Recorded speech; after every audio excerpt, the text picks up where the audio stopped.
Chapter 19, On the Road 2. One morning we packed up camp and drove toward the coast again. Our guidebook told us there was a living museum called Old Sydney Town. As a history and theatre lover, this was right up my alley, as it combined the two. I wanted to go and convinced the others it was a good idea. Meg was in charge of the map, I was driving, and Sandra was in the back. Meg was excited to have found a shortcut to the coast, so I followed her directions down a dubious dirt road. She thought we would eventually meet a highway. I wasn't so sure, but if it was on the map, it must be so.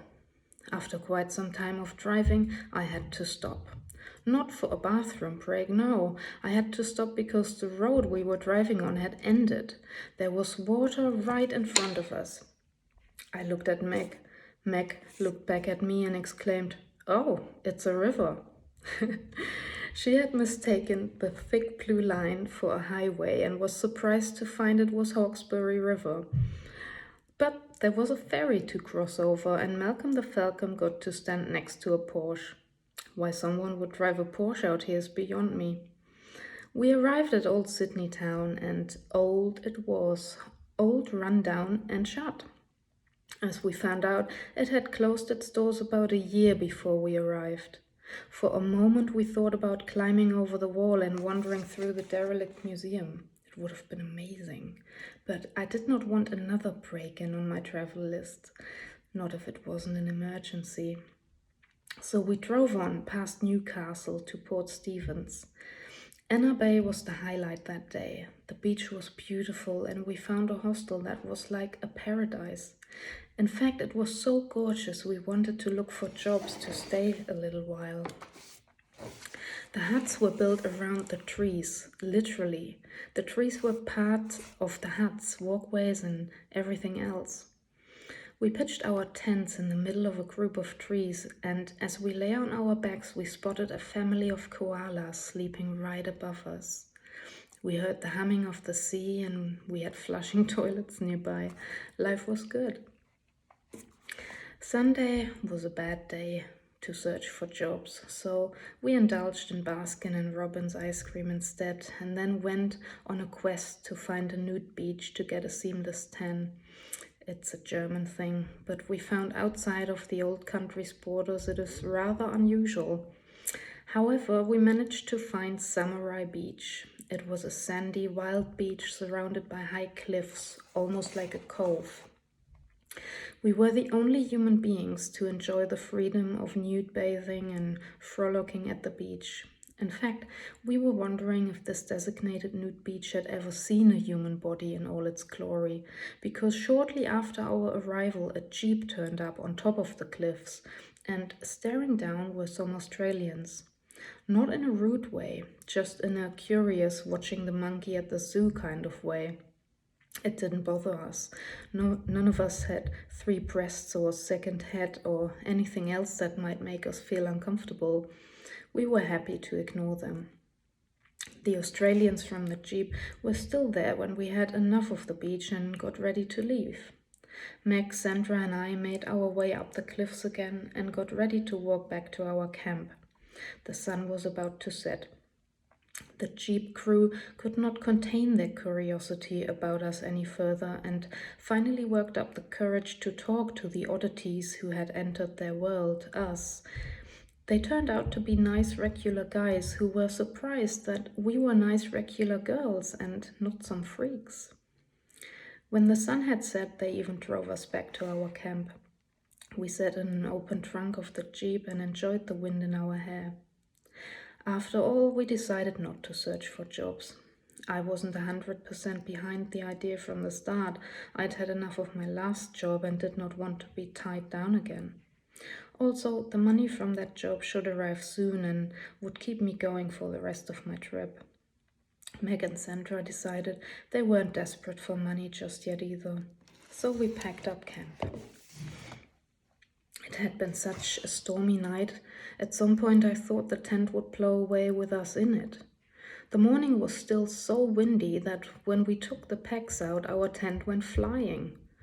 After chasing our tent around the camp, yelling German commands to stop, and waking everyone else up who decided to stay in that peaceful spot for the night, we drove off. First, we had an invigorating short walk up to Tomaree Head, holding onto each other as the wind still hadn't died down. The view over Port Stephens and its coastline was marvelous. There were little islands dotted in the deep blue sea in front of us, and the gusty wind smelled of seaweed and salt. We moved on, taking Malcolm the Falcon to Stockton Beach. There was no radio, so Meg entertained us by singing old Eastern German folk songs to the amusement but also irritation of our eardrums. She wasn't a great singer, but had the confidence of a star, which resulted in loud and endless recitals. The dunes at Stockton Beach looked like Little Sahara on Kangaroo Island, just a lot higher and with the backdrop of the sea.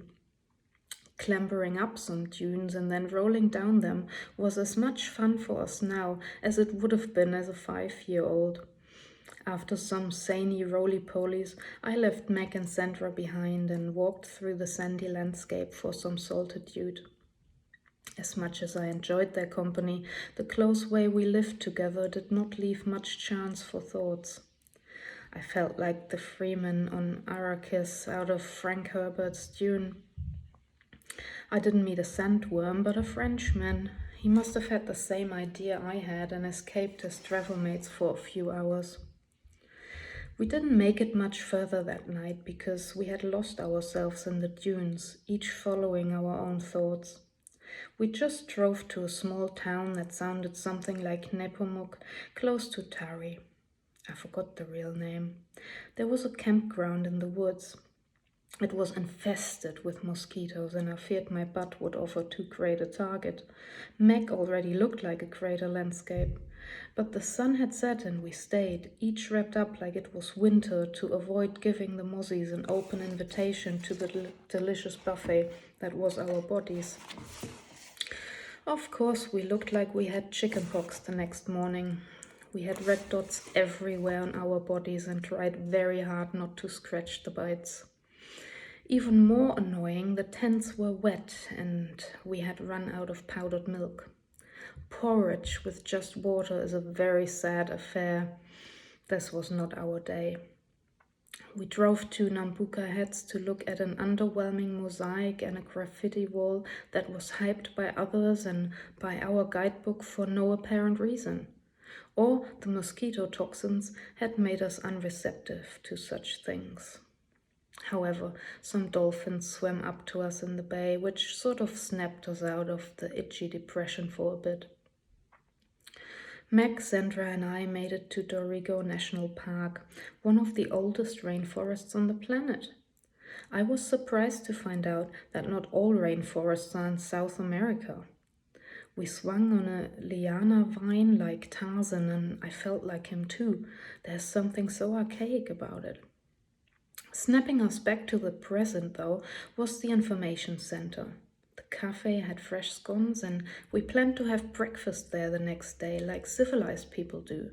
That was, if the 6.5-mile dirt track to our campground at the nearby Nimboy Bindari National Park did not turn into a big mudslide overnight.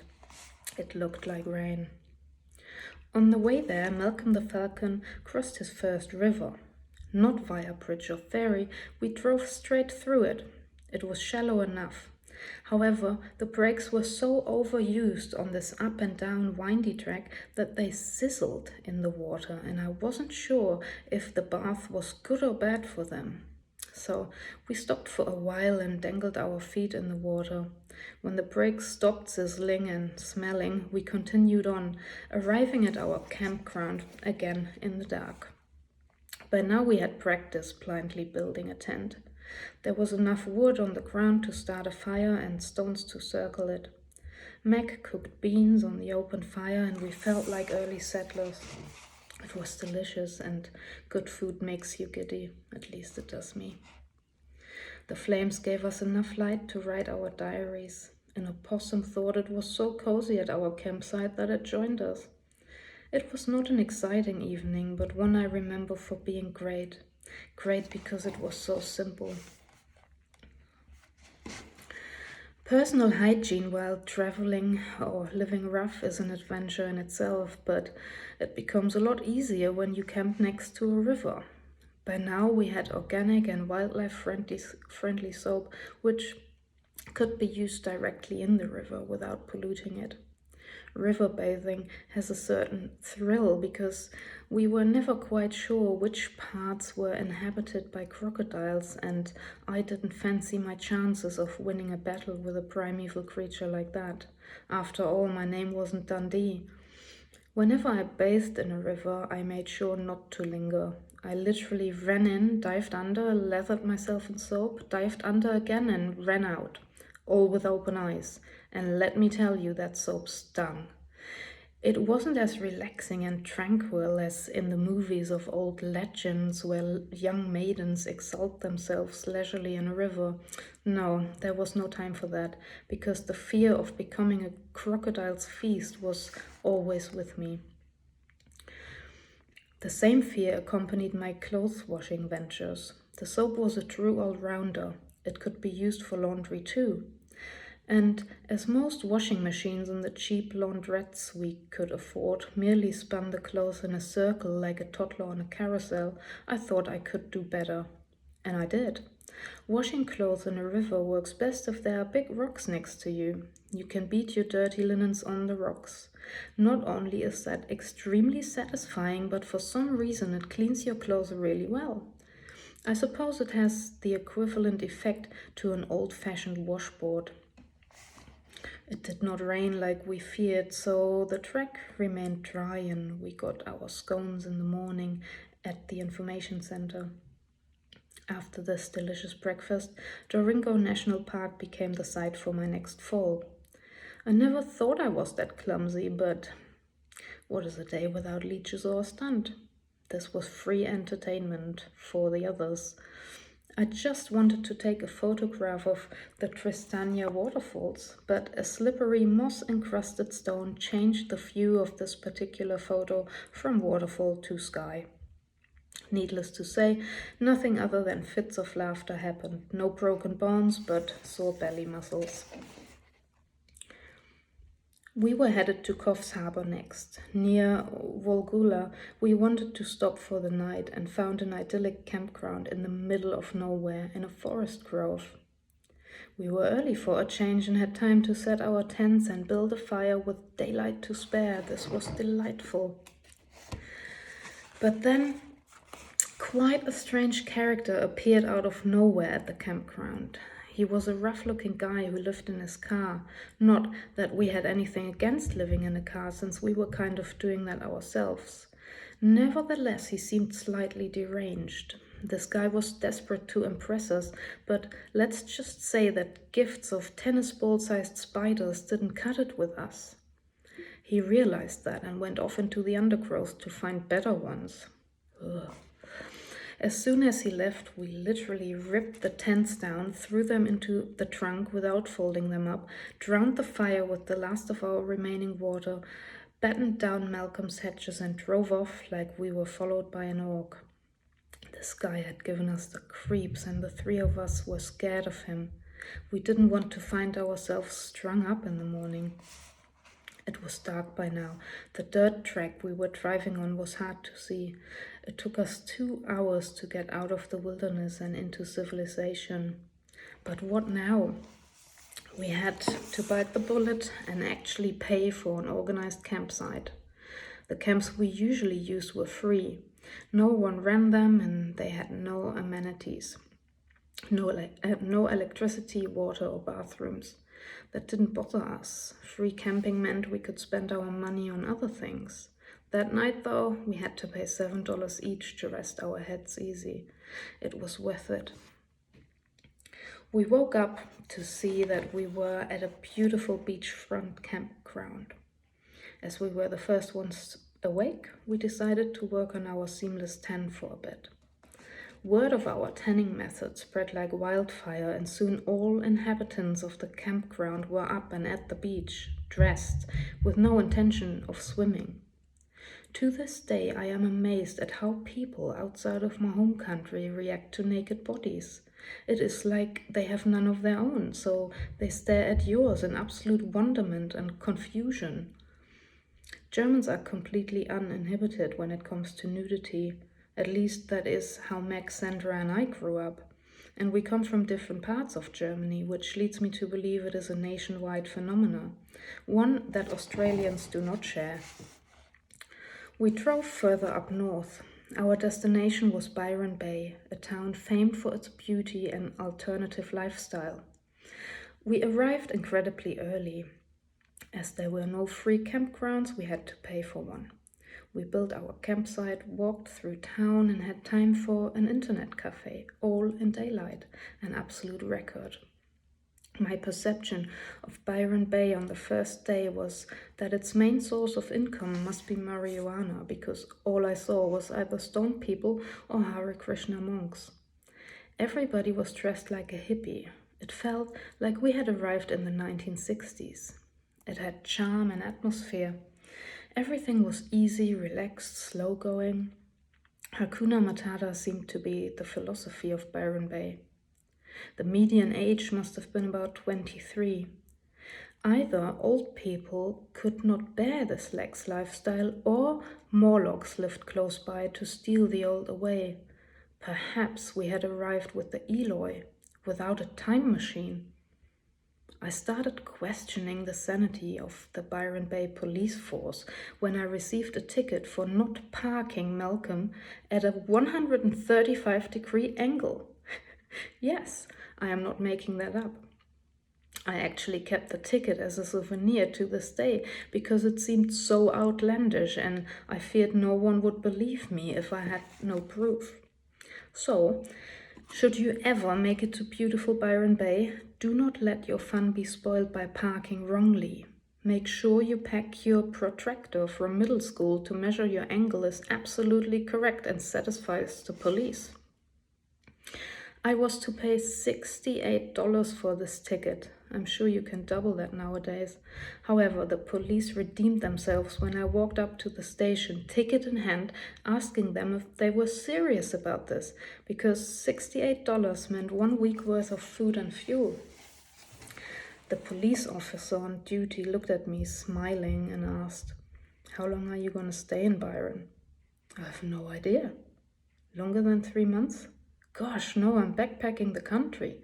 "Then forget about it, they won't catch you." With that said, I stuck my ticket into my diary and we all went to celebrate this victory at a pub called Railway. It was very popular and therefore full to the brim. All tables were taken, but one had 3 free chairs. The Aborigine who sat on the table waved us to sit with him. We started talking, ordered drinks and some snacks. For hours we stayed and he told us about his culture and beliefs, all the while stroking my back up and down. "You are not used to that in your culture, huh? You have to excuse me, but that is how we live with each other," he said. "We show our feelings and touch each other all the time to be close, to show our love. That's how we survived all these years. We are the oldest culture on earth, survived an ice age, the European invasion, but we are still here and we are still black." Because he was sure he would not see us again in his life, he taught us to sing an Aboriginal chant that is sung at farewells or death. When we left, he took my hands and said to me, "You are so wise in your age and you got such a beautiful soul. I'll pray to my ancestor spirits to protect you on your travels." Then he took the hands of the 3 of us, closed his eyes and muttered something in his own language, not understandable to us. But it was so moving to all of us. He had enchanted us and touched us in a way that brought tears to our eyes. Language is totally overrated. "I might have forgotten you in a few years, but the spirits won't forget you now," he said. That was so sincere and pure, no pretense there. Aboriginal believes that we all become stars in heaven and our spirits are always around. That is why we are not afraid in darkness. So one day when we are stars, I'll know you by your spirit and your friendship. It doesn't matter if I forget your physical being. I don't know if you understand all this. For you it's strange. We stood outside the pub by now, still talking and goodbying. I did not want to leave. This is what I came here for. I wanted to get to know this ancient Aboriginal culture, and here was my chance to get a glimpse. I was in no hurry to leave. He continued, if you have a problem, no matter what size, make yourself a fire. Sit in front of that fire and focus. Every layer of bark burns away and wood burns away. That piece of wood gets lighter and lighter and disappears. So do your problems, but you have to focus. It's a kind of meditation. We believe in the elements of the earth.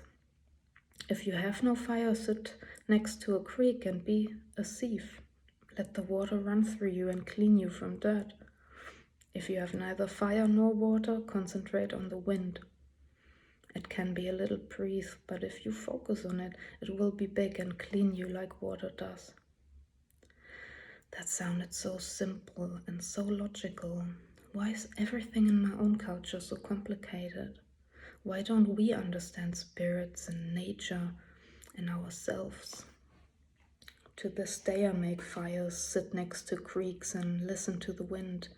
To this day I practice to focus, and one day I will master it. He continued, you are in my country. We are here since 100,000 years. I prayed to my ancestor spirits, and now my God in my country will protect you, no matter which God you believe in.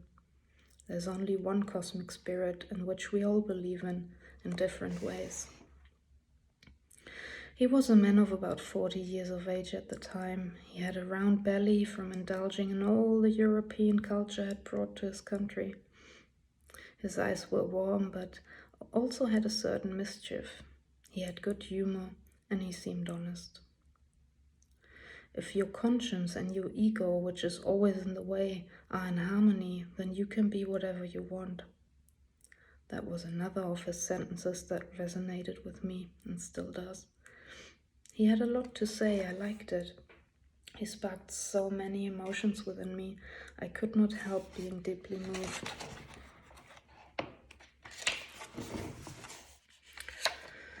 I was awestruck when he, a stranger, not knowing anything about me, said, I can see your mind and look at your world through your eyes. Your soul is so pure. Your boyfriend broke up with you. You need to get over it. Maybe that was an easy and lucky guess. Maybe he really had some sort of insight. Who knows? Believe what you want to believe. The fact of the matter is, I was dazed. Whatever it is true, as he said, that Aborigines communicate by mind reading. An art that is lost to us. I do not know whether that's true. Back then I did not believe it, but really wanted to. To me, having been raised in a logical society without any magic like this, it seemed irrational, even insane. It still does. But just because I do not believe it, I cannot call someone a liar.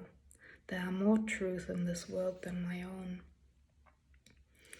We wanted to leave Byron Bay the next day. We packed up camp but went to Railway, the pub, once again. And there he sat again, our Aborigine. He invited us to stay at the Philosophy Farm where he worked. That week he had street kids from London staying, but usually he worked with Aboriginal kids, teaching them about their forgotten culture. He said he had no one staying the next week and would have time for us if we want to come down and stay. This offer seemed too good to be true, and we did not even talk about it. We were all in one mind and agreed right away. In the meantime, we would drive up north and continue our travels until he was ready for us. We decided we could make it to Fraser Island. That evening, we made it up to Brisbane. We met friends of Sandra's for hot chocolate and nice evening of talking. Brisbane is nice, but nevertheless just a city, and as a country girl I hardly ever fell in love with a city. There are only 3 in the world that I love. Or I should say, 3 of the ones I have seen in this world so far. Obviously there are tons more to see, and who knows, I might grow in love with others too. But as far as those that I have seen, I can only say I truly love Prague, Rome and Mexico City. All others seem plain in comparison, just collections of houses and too much traffic. Once again, it was dark by the time we thought about making camp. It took forever to find our way out of the city. We knew there was a campground just outside of its bounds, but it was pitch black outside and we did not find it. So we kept on driving for a while until we were so tired that our eyes wanted to give up working. No luck on finding anywhere to set up our tents. In the end, we found a church and slept on their lawn, thinking that a priest wouldn't have the heart to shoo us away. When we woke up, we noticed a school next to the church. As it was Saturday, it was completely empty, so we took the opportunity to use the drink fountains to wash and fill our water canteens. We saw a sign for Royal Centerpiece Hotel in Maryborough, where an all-you-can-eat buffet was offered for $6.99. This was way more than we usually spend on food for a day, but we felt like we should treat ourselves. Finding the place was not easy, but after countless conversations with locals, we were finally pointed in the right direction and even arrived early. We had half an hour to spare before the big eat would start, so we used it wisely and played the lottery, fantasizing about winning enough to do the all-you-can-eat buffet every day. I tried every item the buffet had to offer. My foodie family would have been proud. Not that I could move anymore. Meg ate till she could hardly breathe, and Sandra was so sick that she didn't talk to us for the rest of the day. We waddled back to Malcolm and slowly sat down, as if we were in the 3rd trimester of pregnancy. It was bad. We swore never to go to an all-you-can-eat buffet again, even if we did win the lottery. In Hervey Bay, we parked Malcolm in a nice spot. Then we rented a 4-wheel drive and booked a ferry to Fraser Island for the next day. Because the island was mainly sand with no proper roads, Malcolm had to stay on the mainland. It was already past 7 p.m. and the shops had closed, so there was no way of getting supplies for our 2-day trip to the small island. Fraser Island itself had no shops either. All we had left was 6 bread rolls and a few oats. That meant a forced diet. Not that we needed to lose weight, but with the all-you-can-eat buffet still weighing heavy in our stomachs, the prospect did not seem too bad. We still had to find a camp for the night, and after spending a lot of money for car rental and ferry, we were determined not to spend any more on a place to sleep. We walked into the Koala Backpacker as if we belonged there and took a shower. Smelling fresh and lovely, we illegally pitched our tents at the beach right behind the Backpacker. If we got up early enough, no one would notice. Around 4 a.m. we were awakened by the noise of the cleaning personnel, and Sandra got so paranoid about them calling the police on us that we packed up our tents. With nowhere to go, we sat on the beach and watched the most beautiful sunrise. Our ferry was taking off very early, so it wasn't all that bad to be up before the birds.